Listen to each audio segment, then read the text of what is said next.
Let me see here. It's interesting that this is a very key thing that's going on right now, is this whole diabetes thing. I think I might have talked about that the last time. Everything is based on now, they're saying diabetes is gripping the country. It's big among blacks, it's big among children, it's big among everybody. And it's interesting, like I said, when I was growing up, the whole diabetes thing was that you got diabetes, you had to be born with diabetes. Now all of a sudden, yeah, I got a towel this time, that's good.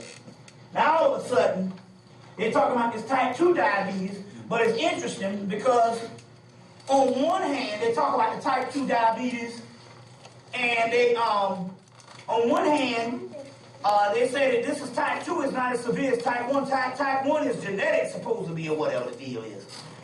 But the key here is, they say that they got a cure for type 1, which is supposed to be the basic diabetes that people had that was born with. But they don't have a cure for type 2. You see what I'm saying? So it's almost like they're being selective.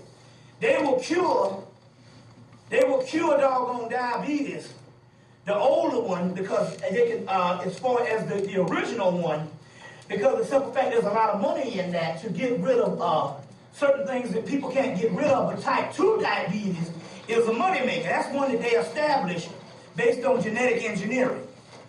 And they're basically giving people. And we know this is stuff because damn near everybody going to the hospital is coming down with doggone diabetes. You see what I'm saying? I want to know if something is contagious, how is it? Is it a disease? Or is it something that's a dysfunction or a malfunction? It's supposed to be the pancreas shutting down. But yet everybody who go in the damn hospital to get a certain age on, especially black, is coming down with diabetes.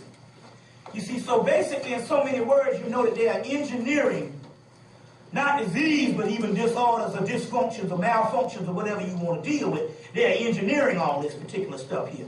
You see, because in actuality, because it's almost like, not only do they have, the pharmaceutical corporation is actually dealing with designer disease, designer disorders, or designer malfunctions. Whatever the deal is, or whatever case where they want to make money, in the pharmaceutical industry say, we need a certain amount of disease, or we need a certain amount of thing to sell this new shit, you best believe the people are going to come down with that. You see what I'm saying? The people are going to come down with whatever they say they're going to deal with. This is very key here.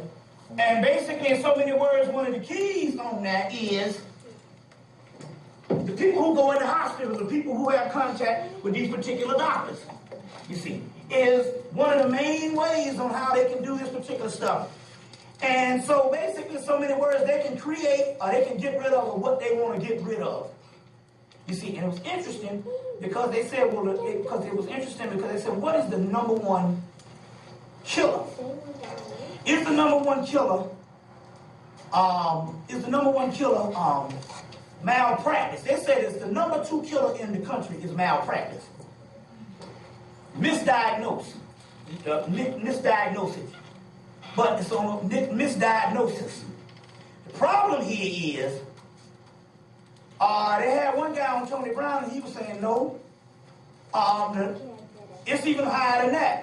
They say because most of the people that they diagnose adequately is dying from side effects.